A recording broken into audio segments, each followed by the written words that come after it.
Welcome to the SaaS Revolution Show. I am your host, Alex Theuma, CEO, founder of SaaStock.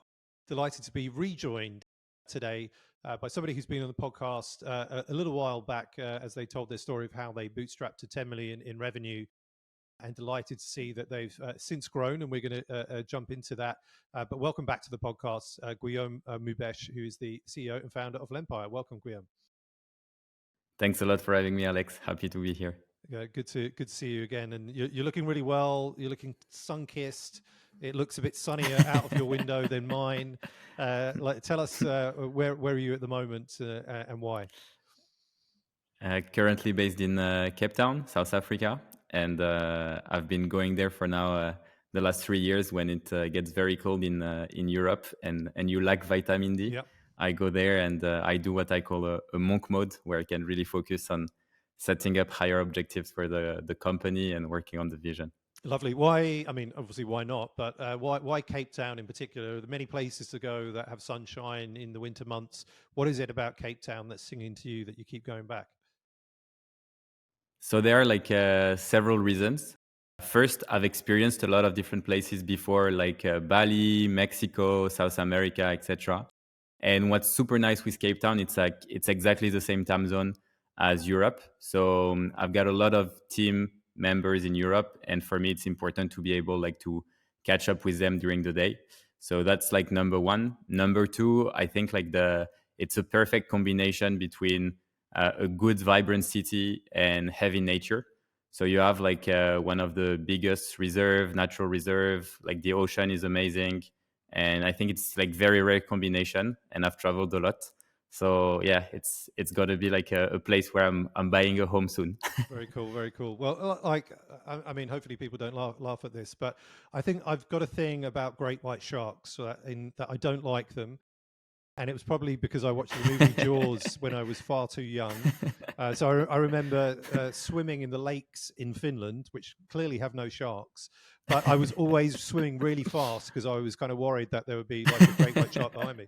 So something like Cape Town, and when you said, it has a lovely ocean, I'd probably be myself personally a little bit scared about dipping my foot into the sea. But assuming it's not really a problem, or have you seen any? Yeah, so when you see a shark, you just have to tap them on the nose and they go away. It's fine. Okay, yeah, all right. I'm not sure about that, but good stuff. And so, Guillaume, we know that you're in Cape Town. We know you're the founder of Lempire, but tell us a little bit more about yourself. So who is Guillaume Moubeche?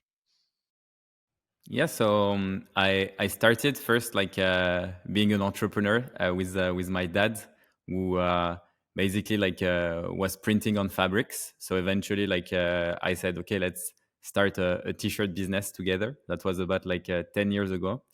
It was a massive failure. We didn't sell any t-shirt. I thought that by just building a website, we would get thousands of orders, but eventually we had 6, I think, in total, which was pretty miserable. And from that point on, I got really passionate about understanding what would make businesses grow. So after that, I started a lead generation agency where I was essentially running cold outbound campaigns for companies around the globe. And after using all the software on the market, I was a bit frustrated by the fact that everyone was selling kind of the vision of putting your sales on autopilot, while actually sales is about personalization, reaching out at the right time, making sure that you want to build relationship with people. And I just thought that I could build a better version of what existed. And that's when I launched Lemlist in 2018 as my first software company. And then it grew pretty quickly. In around 4 years, we were at 10 million in annual recurring revenue. Then I started adding other product on the side, and that's how we created Lempire, a suite of tools that help businesses grow. And today we're at around $23 million in annual recurring revenue with a team of 80 people. So last year we made, I think, around $8 million in EBITDA. So highly profitable, small team, and trying to help and impact the life of as many people as possible. Awesome. Well, congrats. Moving from, I guess, the failed t-shirt business, which I think a lot of entrepreneurs who clearly have this entrepreneurial thing within them. That often you hear these stories of starting out, then similar ways of trying to just learn a little bit about how to build a business and whether that ends in success or failure. Coincidentally, before I started SaaScribe Media Group and SaaStock, I also thought I was going to make money selling T-shirts on Shopify, and it didn't really kind of pan out as well. So we have some common ground there.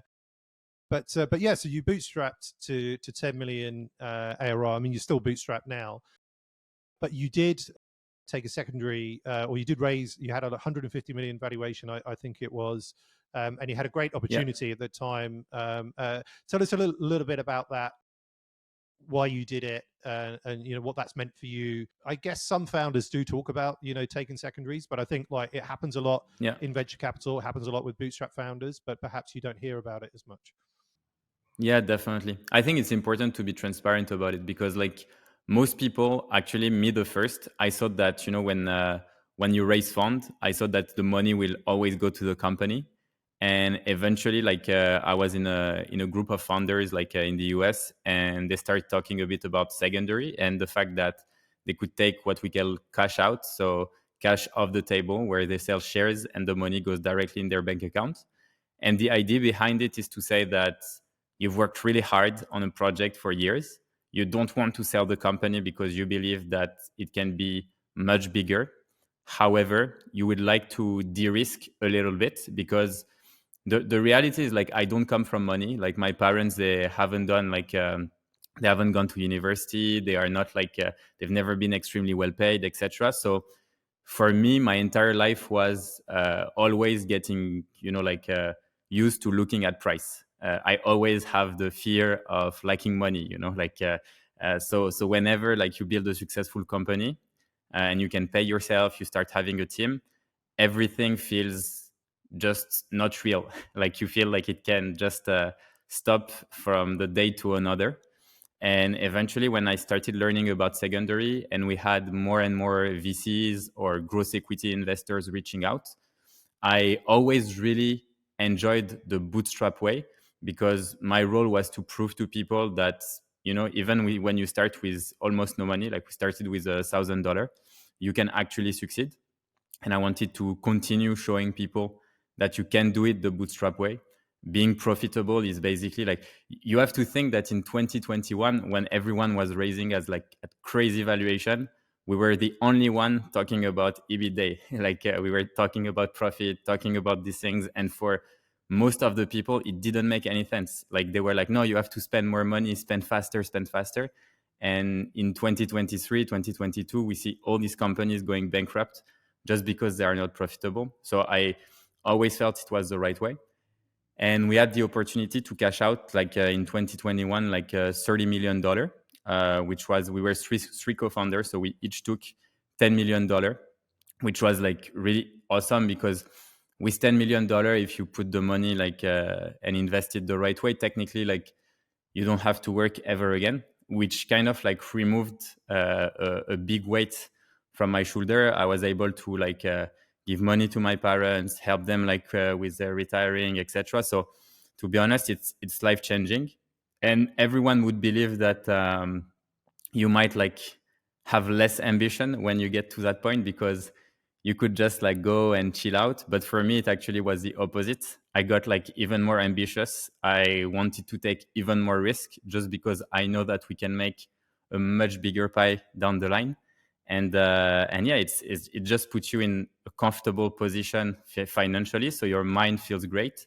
But at the same time, it also lights a fire because you realized that it's just the beginning and that you can do a lot more. Yeah, no, exactly. Good to hear that, because I mean, I've heard a lot about founders, one reason, and certainly it feels like in this case that you take this opportunity and you de-risk and it gives you that comfort, but it allows you to swing for the fences that little bit more.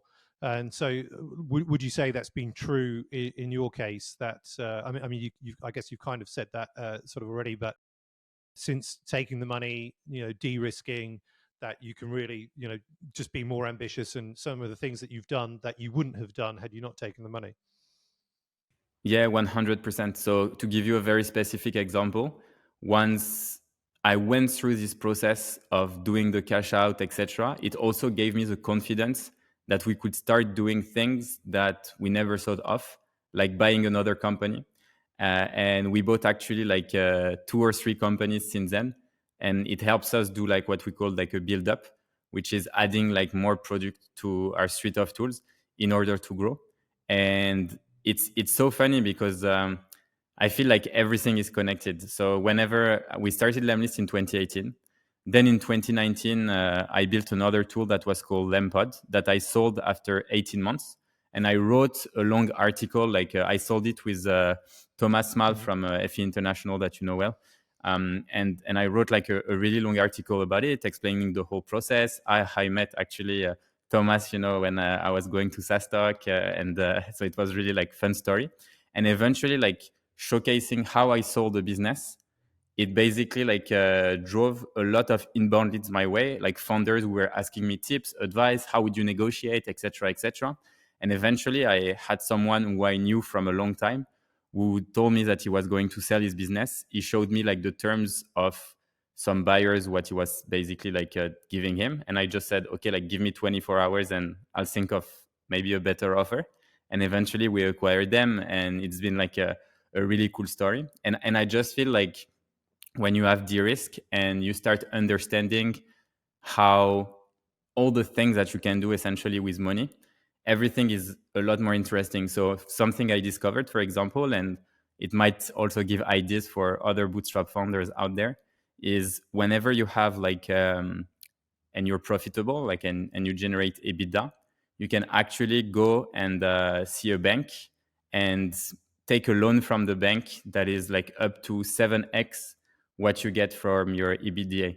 So you were mentioning like Nathan Latka. I think it does like similar thing also with FounderPass, but there are so many ways actually when you're profitable to get more money to invest in acquiring other business, building up, etc., etc. And I've known people and I've met a lot of like really successful founders where their main company has not grown for, let's say, 10 or 20 years, but it's a cash cow. And with that cash, they keep acquiring other businesses, which make the global company grow and skyrocket to like, and to be honest, if you look at it, that's exactly what most private equity company have done for like the last 25, 30 years. Yeah. No, absolutely. And I think, again, maybe you sort of answered the question there within that, because around the M&A side of things, so obviously you're highly profitable. I was going to ask, are you funding these acquisitions through the profit? Is your growth equity investor helping out there, or is it that because you've got this 8 million in EBITDA now, that you can go to the bank, get the loan, and you're funding the acquisitions through the bank loan? So which one of those would it be? Yeah, it's so far we've actually like financed everything ourselves with the cash in the bank. Because in the first year, to be honest, like I really sucked at hiring and spending money, so the money started like kind of piling up, which was a good thing when we decided to acquire a company. And then the way we structured the deal with some of the companies that were like I would say the highest investment, like in the millions of dollars. We structured the deal in a way where the company had to reach certain milestone to get, more money. And it was based on the revenue, but also on the profitability. That way, we would also use the cash that they generated during the growth to give them like the milestone and the associated bonus with it. Makes sense. Makes sense. And so let's jump into a little bit about this growth story and journey from 10 million to now 23 million. And I can't remember, and I should have looked at this, but when you were on the podcast last, because that was obviously when you just kind of hit the 10 million, but it wasn't that long ago. But if you can like tell me, how long then has it taken you to get from 10 to 23 million? And then let's go a little bit about like some of the things that you've done, because obviously I imagine there are a lot of differences between getting from 0 to 10, then from 10 to 23. So yeah, first of all, let's start like how long has it taken you, and then let's go into some of the things that you've been doing and some of the lessons learned. Yeah, so I think last time we had a chat, it was like end of 2021. So it's essentially like 2 years Mm. roughly. It took us 2 years to go from 10 to like 23 right now. And it's been like quite a challenging journey. I think the first learning I had is that product market fit is not something that lasts forever. And for a long time, I believed that it was something, that's like once you have it, it's done. Yep. Like I didn't see how our growth would stop being exponential. So the first thing is like we faced actually that because our product was very like mass market and attracting a lot of different customers, we realized that the global was actually like with a high churn, and that we only had specific segments with extremely low churn and a net retention that was above 100%. And it took us a lot of time to make the switch from targeting everyone to actually targeting the right segment in order to build up from it and find a new product market fit on that specific segment. So that I would say that was like the first biggest learning. Second things, and it goes a bit with it, it's like growth is a S curve. So you always think that it's going to be exponential and never stop, but actually it's a S, which means that every time you hit like a product market fit or a channel, an acquisition channel that works well, eventually it will plateau. It's, I mean, for some people it plateaus when they are at $100 million in annual recurring revenue, so that's awesome. But for others, it plateaus much earlier. And that's why you always need, if you want to keep like a linear growth or exponential growth, you always need to think about what's the next S curve. So always try to implement like new testing, new customer acquisition channel, etc., so you can build more growth down the line. Afterwards, like another learning, I think it's for me, it was in hiring.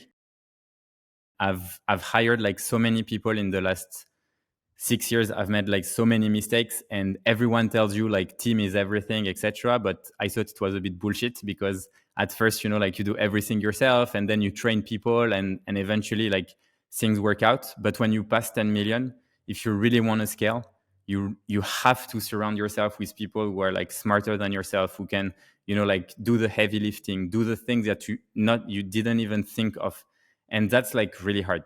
And unfortunately, like for hiring, I thought there would be a secret sauce, but the only way to find exceptionally talented people is to meet with as many people as you can. So right now, for every single critical role that we have at Lempire, I know that there are at least 5 or 6 people I've met in the last years who I'd love to work with. And I keep in touch with them, understanding like what are they doing, how their job doing. Like I try to help them when they struggle. Like if they work in marketing, I would go and do like conference in marketing with them, or like talks for their company, etc., just to nurture the relationship. Because the best hire we had in our company are people sometimes that I had met maybe like 3 years before hiring them. So always be hiring. I think it's like super, super important. Is your leadership team now the same as the one that you had at 10 million ARR, or has that sort of changed out? No, yeah, it for us it was like we went actually through like a kind of like huge drama where at 10 million, when we cashed out, my 2 other co-founders, who were like a bit older than me, like 15 years older than me, they decided like to leave the company like for personal reason, kind of out of the blue. So they were like 2 brothers, like family, etc. And we had to, like, from the day to another, like change entirely like how we were doing like all the tech. Having like a different leadership in the technical team, I think it took us 6 months to realize that it was not the right person. Within these 6 months, we had lost like 2 of the really good senior engineers. So we had to restructure the entire team. We faced like technical debt for about like I would say 18 months. It took us 18 months from a technical standpoint to come back to like high velocity. And for me, this is like one of the key reasons why we had at some point like a plateau that we recently like kind of break and went back to high velocity, high shipping.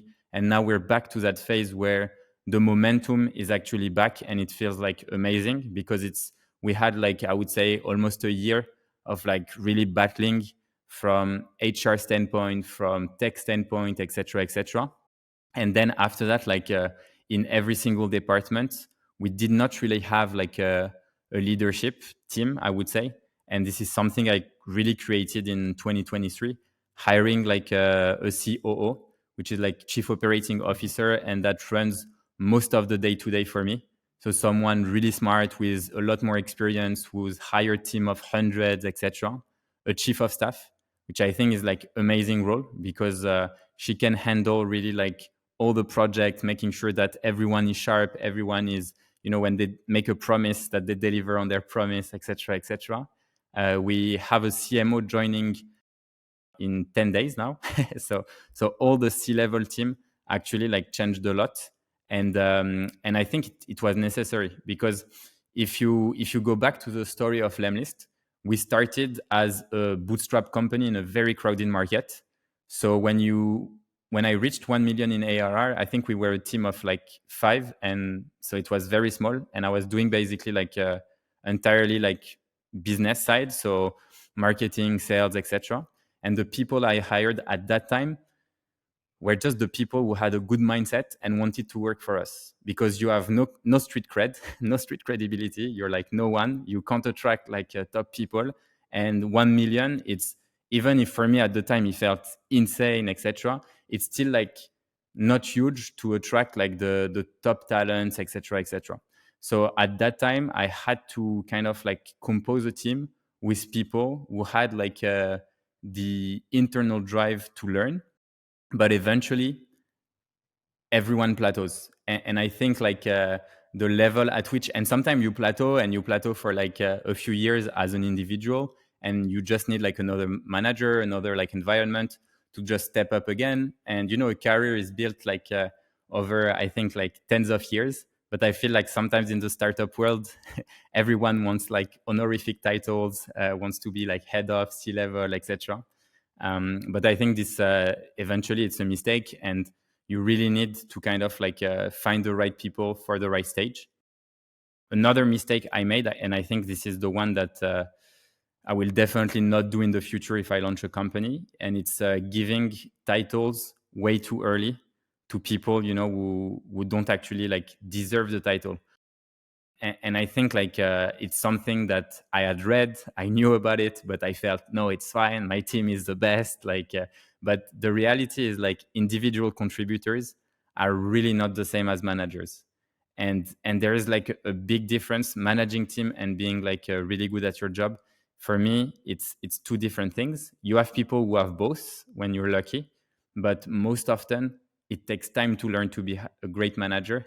And you can break teams by having like people who feel threatened by their team members, etc. And for us, it was also like at some point difficult to handle all of that. It's a pretty common mistake, that one, and yeah, certainly one I've experienced myself. And so you mentioned you've hired the COO now. You've got a chief of staff. So in terms of, so you've got somebody managing the day to day and like these special projects. So in terms of your time and where you're focused, what does your CEO role look like now as you're at 23 million to where you want to go? I'm sure 50 million, and above. So how does that enable you to empower you to be the CEO that you need to scale the business, and where are you spending that time? Yeah, it's actually like right now since January, so like a month ago, I'm doing my transition from like being very hands-on in the day-to-day with the CEO, like helping him to learn everything about the business, to now where my goal is really the top, what I call the top up funnel. So right now I'm spending a lot of time producing content about like how to grow a business, giving like a lot of tips. I have lots of partnerships going on and things that are going to be built, because I know that one of the success of Lemlist was how I managed to really grow a community, grow an audience, help a lot of people at scale. And eventually when, like people were happy with the advice I was giving, they then decided to check Lemlist. And if they needed it, they started using it. So the goal for me is really like to have that top up funnel in mind and spend a lot of time creating content. So I would say that's like maybe 50% of the time. Then I would have like the relationship with investors, potential buyers, potential like companies that we want to acquire. So this takes also like a big of time, like maybe like 30%, and the 20 other percent are like the team. So I still have meetings, I still have people, who I need to spend time with, and obviously like in the 30%, when I count, like if I had to split the 30%, I would say like investors relationship is maybe investors and potential acquirers, or like people who we never know, like down the line we don't want to sell now, but it's just like good to build relationship. Yeah. I think this is maybe like 5%. Then I would have like trying to like source companies for potential deals, etc. It's another like 5%. Then I have maybe like 15% with customers. So I'm continue doing, like customer stories, customer interviews, etc. And then another like 10% that is based, more on like trying to think of the vision, where we're heading, where do we want to go, like what's the best route for us, etc. Awesome. And I saw your LinkedIn post today, so I was like, oh, Guillaume is back on LinkedIn and posting good content. And it is very like Yeah. when you're in the day to day, in the weeds and the operations of the business, to find time and the mind space to create content. It's a challenge that I find, and I think many entrepreneurs find as well, because suddenly you become so busy, but you know that you want to create content, but it's like how can you do it? You need to free up this time, right? And obviously by putting these roles in place, that's done it for you. Let's move into the quickish fire round now, Guillaume. Oh, do people still call you G, by the way, or yeah, G It's is easier. It's easier for you. All right, G, let's go. What one thing has moved the needle the most for you in your career? That's a good question. The number one thing I think that moved the needle for me, it was actually with Ayman Al Abdullah, like the former CEO of AppSumo. I was in Austin, and eventually, like we were chatting, and at the time, I think we were making maybe $250,000 in annual recurring revenue. And when he asked for my revenue, and I say 250K, and then he's like, okay, what's your goal for this year? I say, I would love to reach 1 million. And then he say, why not 10? And eventually I'm like, yeah, I think like we need a bit of time. Like, and say, okay, how much time to go to 10? And then I give him my time frame, and he's saying, I think you can do it in less. And it was basically like the first time I had someone who kind of like believed in me to reach like higher potential. And from that, I think that, there were kind of like a mindset switch where I felt like I was not ambitious enough, because when I started, I didn't have ambition. For me, my ambition was to, like get a salary so I could help my girlfriend at the time paying the rent. And eventually, like having someone, who sees things 10 or 20 times bigger for yourself than you is actually amazing. And I think that was the biggest helper, and that basically like forced me to think of things at a way bigger and larger scale. And I think that helped us like grow a lot faster. What about the biggest failure you've made and lesson learned? I think the biggest failure for us was being too comfortable with product market fit. I think like momentum is something that is really, really hard to get, because going from 0 to 1, it's pure mind strength. You are the only one as a founder who believes it. Everyone will call you crazy until it works. But when it does, you should never kind of like rest on your laurels and just feel like it's going to be like this all the time. I think at some point we lost the sense of urgency, the urgency of shipping more feature, the urgency of shipping articles fast, the urgency of taking action and doing things. And we went a bit too much in now we're a $10 million company. We should do things differently. We should spend a lot more time on editing little things. When we ship a landing page, there should be like 5 people working on it. And for me, it was like the worst thing that ever happened to the company, because no one had actually, the ambition to deliver things on their own. Everyone was hiding behind someone else. There were no accountability, and everyone would find excuses. And I think like it's something that can happen at a certain stage, and keeping the sense of urgency in everything you do, I think, is essential. What about the hardest thing about being a CEO? That's I think the hardest thing is probably like the loneliness, of being a CEO, because the reality is like, I've always been someone who loved people, like, like since I'm a kid, I love to be surrounded by people, etc.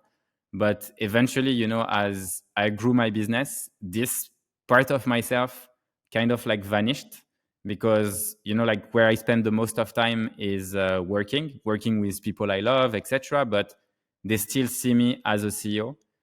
So, like, and the same, with my group of friends. It's where I'm at right now. Like I'm 32. Like, I've made like tens of millions of dollars. It's the company is like growing really fast, etc. Like I'm in a position that is very, very unique, and I'm extremely lucky.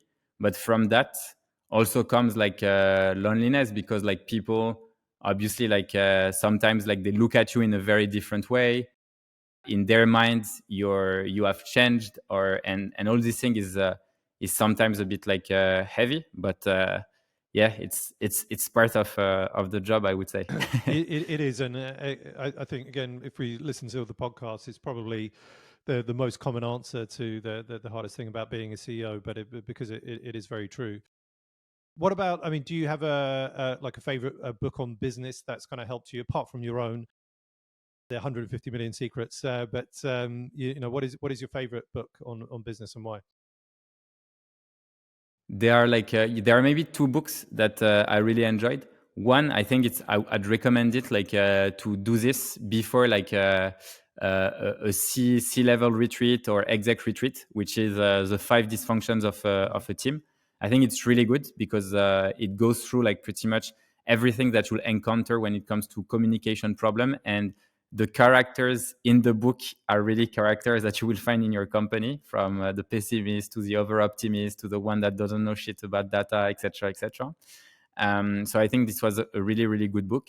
And the second one that I loved when it comes to understanding bootstrapping, and also like what investors can do, and why the terms of the deal that you get are actually like 100 times more important than valuation and amount raised, which is Lost and Founder from Ren Fishkin. Yep. Because he's basically telling the story of how he raised money with shitty terms that he didn't understood at the time.